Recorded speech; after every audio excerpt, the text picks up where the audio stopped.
Ladies and gentlemen, can I invite His Excellency, former Governor of Anambra State, Peter Obi.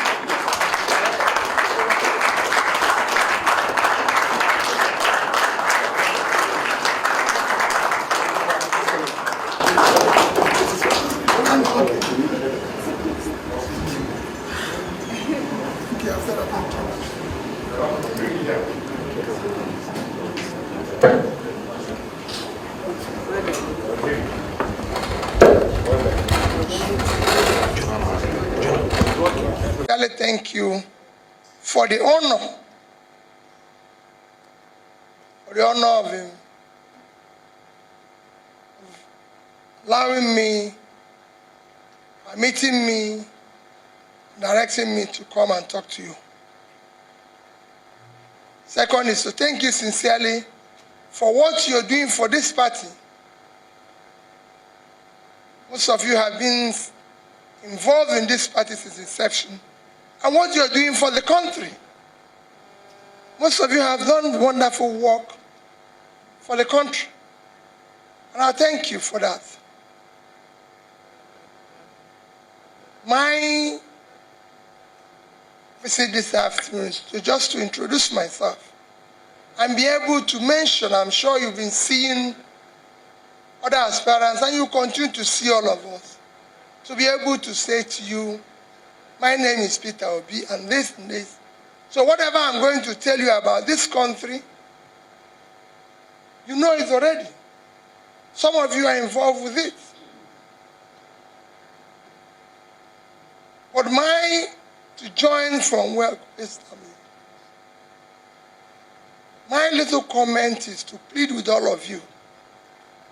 The country you used to know, the country you are part of building, is no longer there.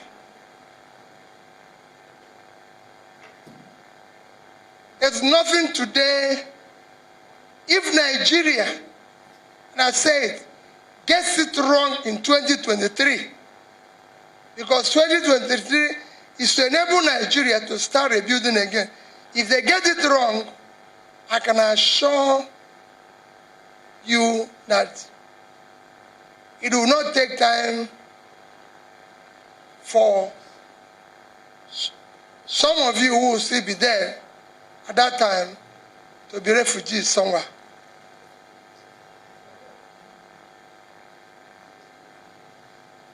Today, go and look at the list of fragile failing states. Nigeria is on top of it. Today, go and look at the list of terrorized nations. Nigeria is number 3. We are now ranked the same place as Afghanistan and Yemen. Today, we are the capital of poverty. We have been since 2019. What is worse in it is that Nigeria have more people living in poverty than the 2 biggest countries of the world combined.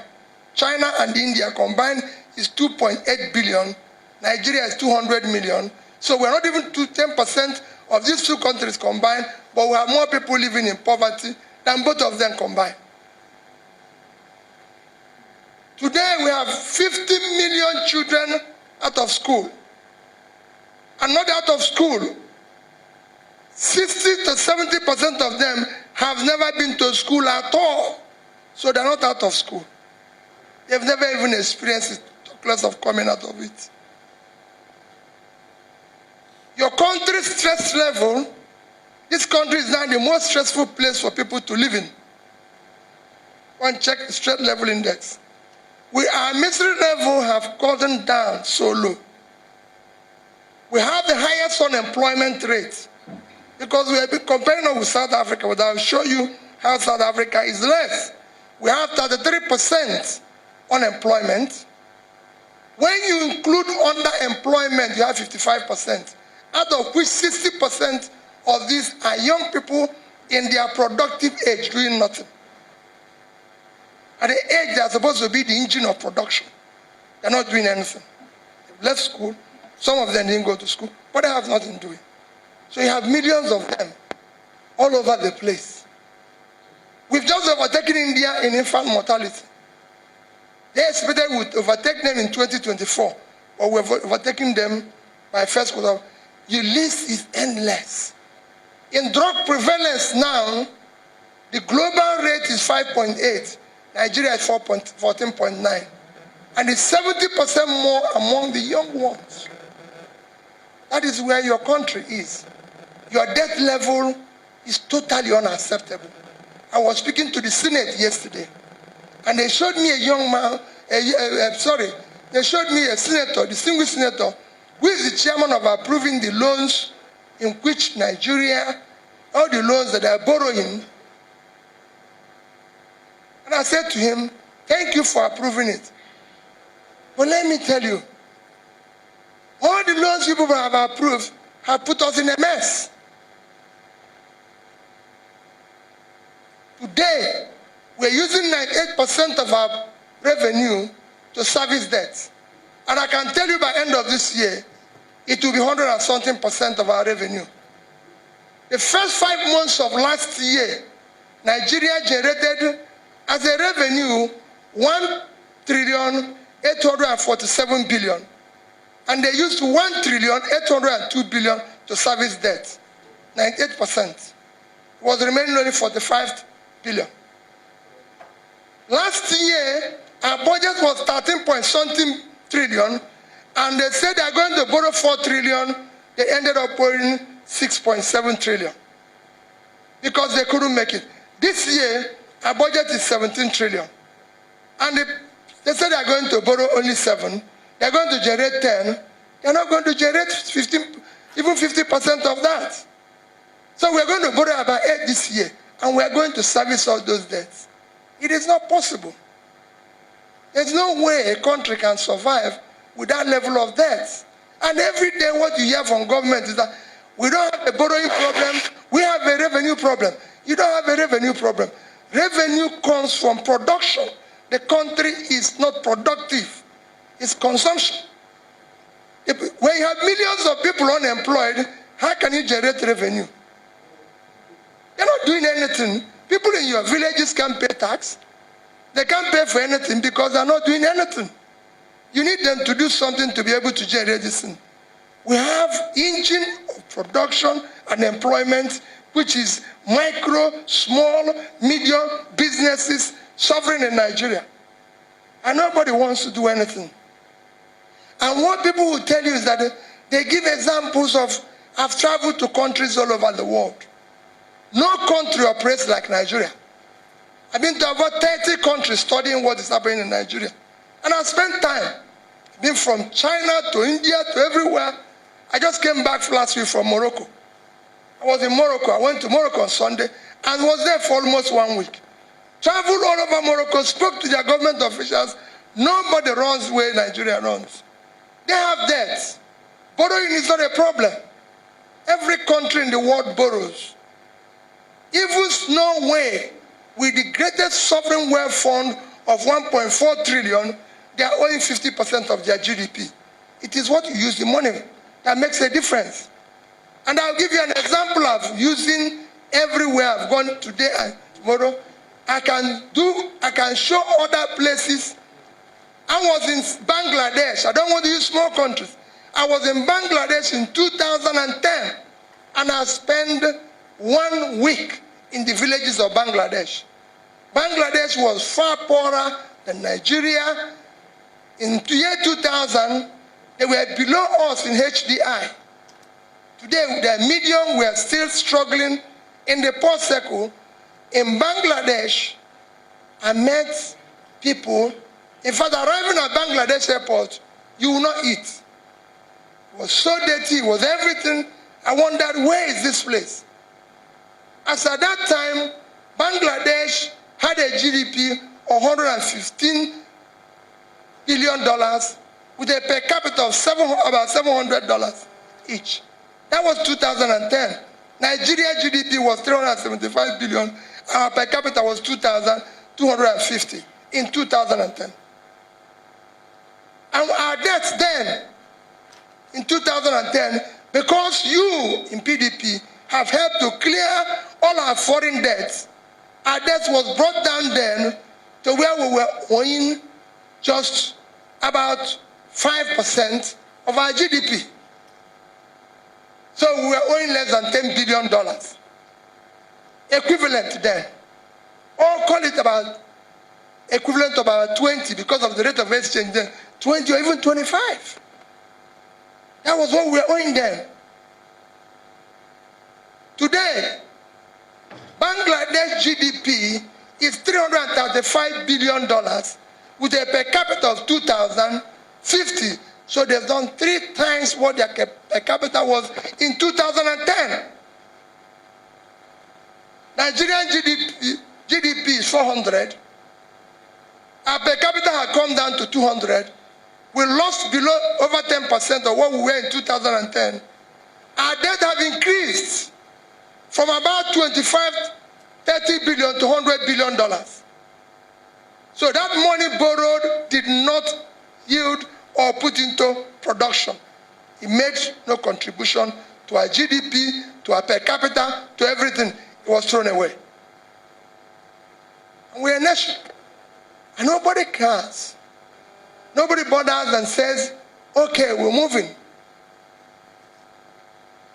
This is how it's been in every country. We are not the first country that have poverty problem. China in 1990 had 98% of their people living under poverty. Today, China have less than 2% living under poverty. In fact, in from 2000 to 2015, China pulled 435 million people out of poverty. In 1990, Vietnam have 97% of their population living under poverty. Today they have 1.6 living under poverty. So is Bangladesh. Everybody is pulling their people out of poverty. Even in Africa, in countries like Egypt. Egypt with 100 million people now have more diaspora remittances than Nigeria. Because if you go around now, they've invested in education, they've invested in anything. In the Egypt HDI in the next 1 or 2 years will be high.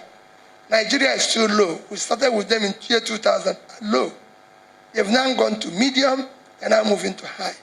Everybody we've met, Ghana was low, they now moved to medium.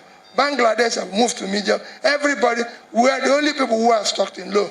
And we are now receding in low. Because nobody cares. My plea to you this evening is, please, do not bequeath your grandchildren anarchy. That's where we're going. It's not about the election. It's not about who will be the next president. No, it's not about who will be able to be in position to be using sarin. It's not about who will be able to share. There's nothing to share again. It's finished.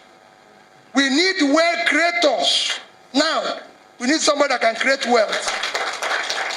Everything that is left in that pot is gone. It is not a time for rascality. It is not a time for careless talk. We need somebody that can understand how to build an intangible and tangible assets of a nation building. Who has connection globally that can stand and speak to colleagues and plead with them to come and save Nigeria. Or we will be refugees. None of you can wash plates outside here. None of you can sweep anything. Your drivers can. Imagine what it is now if you live here and you get to another country and the only job left is to wash plates.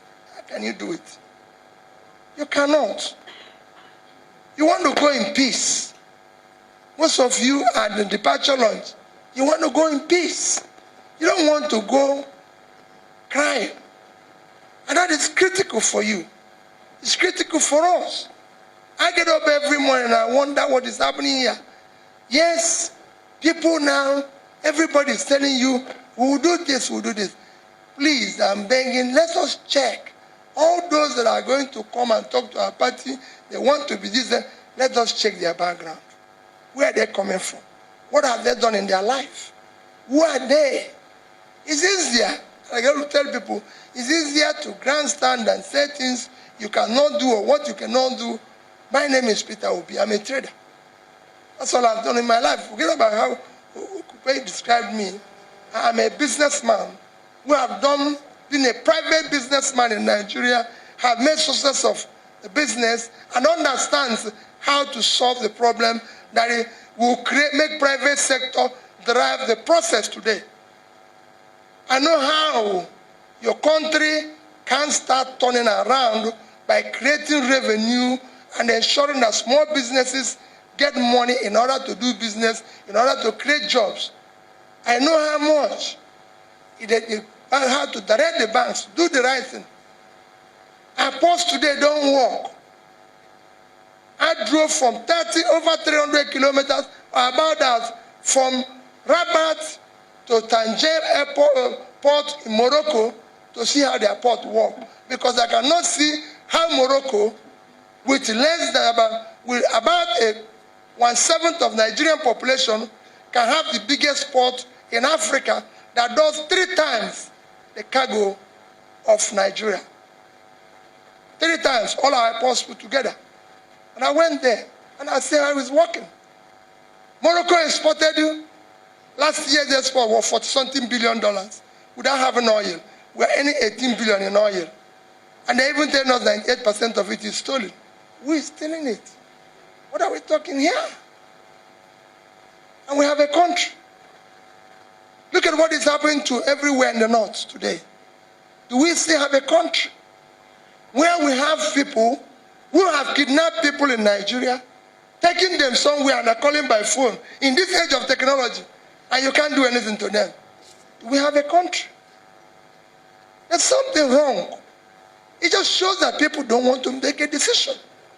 I have been a governor of a state where there's crisis, and I can make the elders in that state are here. We solved it overnight. We have a country. The first ingredients of a failing state is when the government is no longer in control of its territory. We're no longer in control of here. We're talking about food. Morocco, with a third or half, let me call half, of our land space, exported agricultural materials of over $8 billion last year. I was telling Chief Servant when we went to Niger State, I said, how can we have Niger State with 76,000 square kilometers of land? And we're talking about food. Netherlands, with 33,000 square kilometers, if we include water, 42.6 thousand square meters, was able to export 120-something billion worth of agricultural materials. What are we doing? How can we get this country to work? Just because we have leaders who don't have the capacity, don't have the competence, who wants to waste everybody's time and run around creating nothing. My dear fathers, my dear mothers, let's create a future for this country. What we are going through now will take its revenge on your grandchildren. Thank you and God bless you.